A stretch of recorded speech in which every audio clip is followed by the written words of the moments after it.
Sofía, cuéntanos de Una locura discreta. ¿Qué es lo que tú querías decir en este libro de cuentos?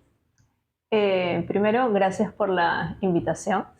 Eh, Una locura discreta es mi primer libro de cuentos y de hecho no, cuando comencé a escribir los cuentos de este libro no tenía una idea específica, ¿no? Yo comencé a escribir a partir del año 2018 en una serie de talleres en los que tuve la chance de estar, y a medida que pasó el tiempo, hacia el 2020, me percaté que algunas de mis obsesiones comunes estaban reunidas en relación a la idea de la locura, ¿no? La idea de que todas las personas en algún punto de la vida podemos dar un paso, caminar un poco ese puente ficticio que separa la locura, entre comillas, de la cordura. Entonces me percaté que había eso en algunos de los cuentos. Más allá de eso, siempre he tenido este interés en pensar la subjetividad, eh, no de una manera, digámoslo así, heterodoxa, no de una manera blanco y negro, sino comprender que las personas tenemos múltiples matices. Y cuando me percaté que había un conjunto de cosas que eran más o menos comunes, pensé que podría ser un momento de darle forma a un libro. Lo que quiero yo, lo que quise al momento de escribir Una locura discreta era eso, era recrear un mundo de personas que pudieran, así como nosotros y nosotras, transitar un poco entre estos umbrales de lo que es la locura y la normalidad, ¿no? Que son categorías en teoría muy distantes, pero que pueden entremezclarse mucho y las personas pueden ir y venir, ¿no?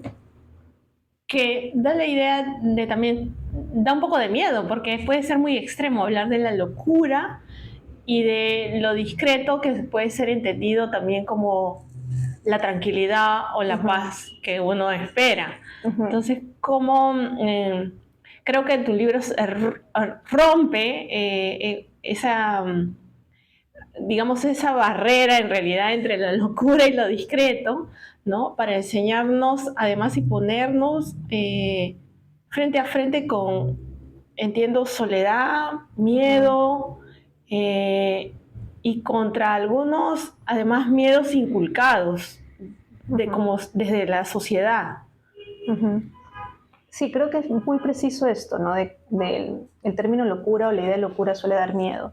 Y creo que por alguna razón también yo empecé a saber que tenía un libro de cuentos justo hacia fin de la pandemia, ¿no? Un momento en el que históricamente todas las personas nos pusimos en jaque en relación a nuestras locuras personales, ¿no? A todas las personas se nos escapó un poco algo en ese momento. Para regresar o no, se nos escapó. Y sí creo que es como puede ser muy contradictoria esa idea de una locura discreta, pero creo que eso es lo que sucede. Todas las personas hemos sentido alguna vez que estamos perdiendo la razón, ¿no? Y hay, ahora ya no tanto, pero antes, incluso ahora también coexiste, hay un tabú muy fuerte respecto a que alguien acepte que se nos puede estar escapando un poco algo, sin que eso implique que te coloquen un estigma o una categoría, ¿no? Ahora se puede hablar un poco más de eso, ¿no? Con cierto tabú, porque igual yo digo ahora, pero mi ahora tiene o sea, estoy pensando en la gente que me rodea, en los círculos que me rodean, que no son círculos que sean necesariamente los mayoritarios, ¿no? Lo entiendo también porque, por ejemplo, cuando dices en uno de los cuentos, ¿no?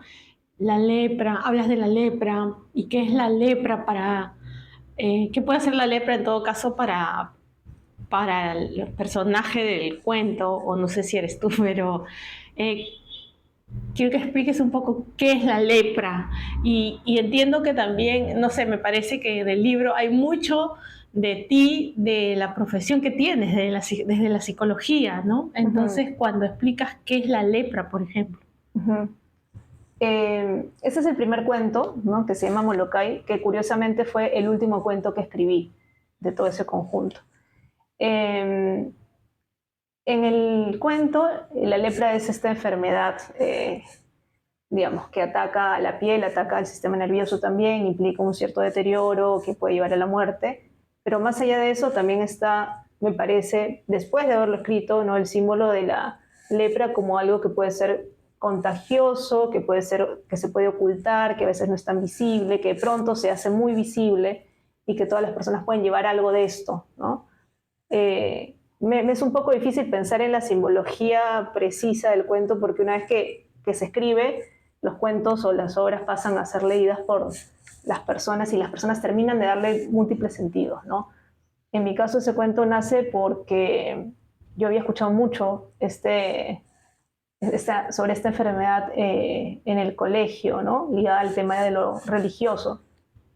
Y creo que ahí hay algo que se activa de forma distinta, ¿no? Una creencia religiosa en varios contextos puede pensarse como una creencia, entre comillas, relacionada a la locura, ¿no?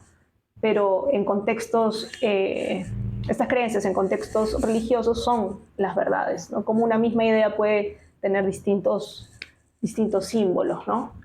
Pero la lepra también habla de la soledad, que es algo que mencionaste hace un rato, ¿no? Este es un libro que, si bien es cierto, toca el tema de la locura, su título lo dice, también habla de personas que están un poco solas, ¿no? En esa locura que tienen, ¿no? O que incluso por creer o por sentir estas cosas pueden estar un poco más aislados o aisladas, ¿no? Y luego no.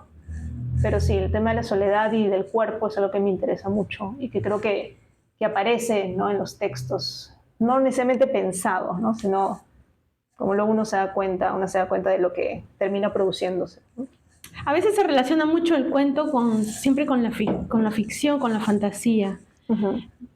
En el caso de Una locura discreta, pareciera que el cuento tiene mucha vida, más bien, tiene mucho de lo cotidiano en los personajes. Uh-huh. Además, por la descripción de los diferentes personajes, ¿no? ¿Querías un poco eso? ¿Querías que fueran historias comunes? Uh-huh. Más que querer, me doy cuenta, como después de escribirlo, que yo en el momento que estaba haciendo Una locura discreta, lo que más me nacía hasta ahora, ¿no? Es escribir dentro de los códigos de lo realista, ¿no? Historias que puedan ser un poco más cotidianas, ¿no? No ciencia ficción, porque es un lenguaje que ahorita, el realismo es un lenguaje que me acomoda, ¿no? Y ahora que mencionabas hace un rato este tema de la profesión, si es que esto no estaba también permeado por mi profesión. Y yo la verdad que no lo sé, porque no ha sido una decisión consciente, ¿no? Igual la profesión de psicología te enseña 1000 cosas, o sea, 80.000 cosas que no necesariamente tienen que ver con psicopatología, entre comillas, ¿no? No lo sé, pero yo creo que sí, algo de eso se filtrará. Mi interés, creo, más por la subjetividad, ¿no? Porque yo llevo ya casi más de la mitad de mi vida, un poquito más, estudiando o siendo psicóloga o trabajando como psicóloga. Entonces es una influencia que evidentemente está, pero también veo otras influencias que pueden ser un poco más sutiles, ¿no? Por ejemplo, no sé si sutiles o no, pero el hecho de haber crecido en el lugar donde crecí, leer, yo leo mucho, o sea, las cosas que leo, los propios procesos de, no sé, de autoconocimiento personal, ¿no?